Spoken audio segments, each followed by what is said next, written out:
think we need to learn to adapt to use AI, and then it will be a killer mistake not to incorporate it into your workflow this year.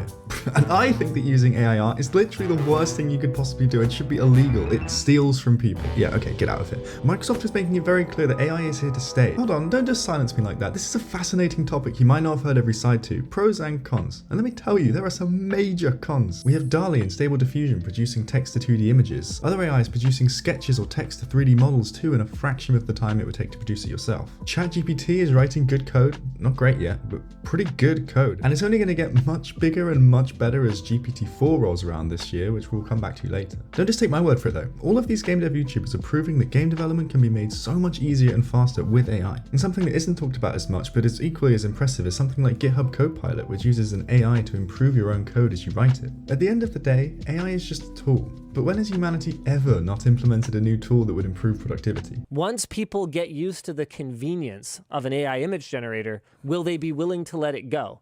My pessimism would say no. I could never draw this myself, but that might actually be the entire problem here. There is a huge anti-AI art movement going on currently, arguing that AI trained on individuals' art and gaining a learned ability to imitate their style is a clear infringement of their copyright. As an artist myself, yeah, this is actually terrifying. This is as scary as it can be. So much so, you might need to consider deleting your unique style from the internet so it can't be gobbled to feed that new algorithm which can just replace you. Using AI art in 2023 may itself be the biggest issue as people boycott your games because of it. And now I know what you're thinking. This potential copyright infringement is clearly illegal. It will be shut down. This advice of learning it to use it is terrible because at the end of the year it'll all be for nothing. Unfortunately, whatever is morally correct here, I kind of doubt that. It's not going away. Maybe in its current form, yes, but there's just going to be another one. It'll be retrained on different data and it's going to be back. Eventually, this issue will be fixed. And what happens to us then? An argument for AI art is that we teach humans to steal copyrighted material too. When you are learning how to draw or make games or anything creative, I'm sure the following advice will sound familiar to you. Take, copy, steal, take inspiration, recreate things other people have made. Which is great advice, by the way. It'd be a huge mistake not to do this. Please do this yourself this year if you're learning something new. It took me from this to this in just a year, so I highly recommend it. Now, we could clearly never release anything we draw like this and claim it as our own because tracing Iron Man doesn't make him mine. But using the skills gained from that to go on to Deadpool, then Venom, then ultimately something completely original of my own, in my own style. I never would have been able to produce this if I hadn't produced all of this other copyrighted stuff before. But we don't want an AI to be able to do that. So maybe it'll just be bad forever, but we don't want it to be bad forever because it's a legitimately amazing tool. So maybe we just limit what it can output. But how? I have no idea. Whatever your take, it's an incredible technological achievement which is only going to improve, and this questionable behavior will continue.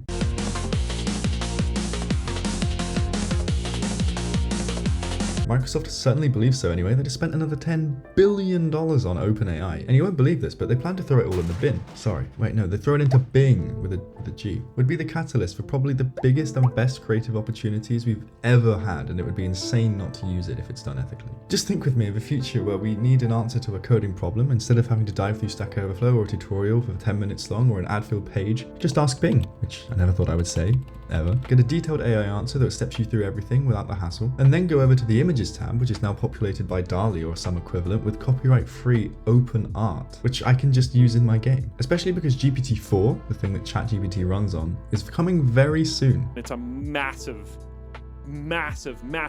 improvement. It's gonna be wild. Other than obviously being a ridiculously huge number, which is orders of magnitude bigger than anything we've seen before, some leading AGI or artificial general intelligence researchers believe that scale is all we need for a literal full-blown sci-fi Jarvis in our back pocket. This is known as the scaling hypothesis. The human level intelligence isn't some mysterious special thing that we have to crack, but it's literally just an emergent property of throwing enough power at a problem. And the consequences are terrifying. Yay! Even if 2023 isn't the year, most researchers agree to about a 50% chance in the next 2 decades. And I, hopefully you, personally intend to live for at least that long. Maybe work and have money then too, you know, crazy. This change is almost definitely coming. We need to get used to it, embrace it, and prepare for it now. Someday even making these videos may be replaced, which I thought would be impossible as our voices and personalities are safe, right? Right? Speaking of these YouTube videos though, there's actually another huge mistake you could be making as a game dev in 2023 by not actually making any mistakes at all. It won't be your fault, but if you don't know this, you could be massively punished. This might actually be even worse than the AI thing, and I'm terrified by it.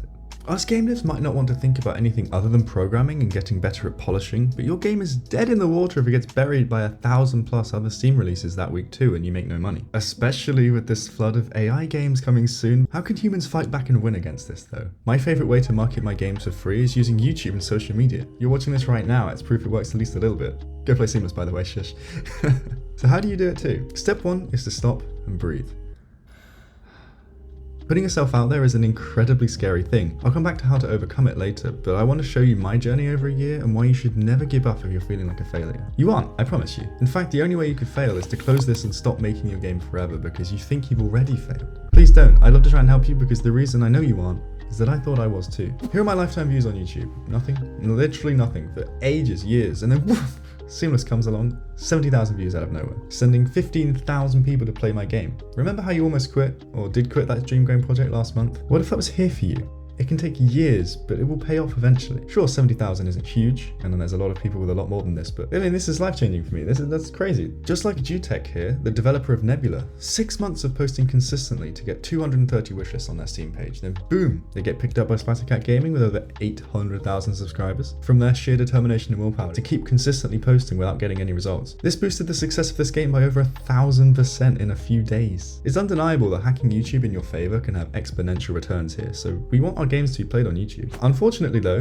YouTube has just made a change to their algorithm in 2023, which could potentially kill your chances of succeeding the way Jutech has. And if you don't prepare for it, your game's spike might never come. RT Games' recent controversy has revealed a shocking new direction for YouTube. Creators' videos can receive copyright strikes and essentially be removed from view for not following the current rules of the platform, even if the video came out before that rule was put in place, which is evil. How is that even possible? I don't want to get into how fair this is or if it should be happening, because it isn't and it shouldn't, but just like generative AI for art and models, I want to just laser focus here on the fact that this is happening. And once again, as game developers that serve people, we have to adapt to survive it. Who knows what rules YouTube may implement in 2023, which is roughly when your game might be coming out if you're working on it now. And you'll definitely want people to play it and stream it and share it around for you for free. Indie devs, you have no money. But if we have to comply with changes YouTube might make to their algorithm and rules in 2025, today, because if we don't, then a YouTuber then might not be able to stream it because they'll fear losing their livelihood for playing your game, no matter how good it is. They just won't. RT Game found his videos in trouble because of swearing and playing 18+ games. The swearing, well, that's on him, but the 18+ part, I mean, that's on us devs. Resident Evil Village, God of War, The Last of Us, GTA, Elden Ring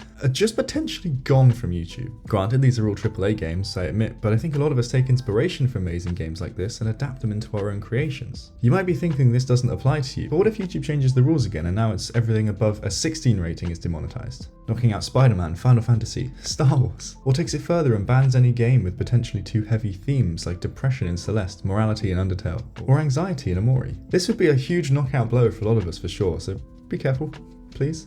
In the last video I mentioned how Seamless feels like my baby a little bit, and if you feel the same way about your game project, there is a big problem if you plan to make or release that dream game in 2023. Criticism. Getting too attached can make anyone saying anything negative about your game really hurt you personally, instead of it just being a comment on the game itself. I know you know how it feels to be excited about something and failing. That exam, that interview, that game jam, this video.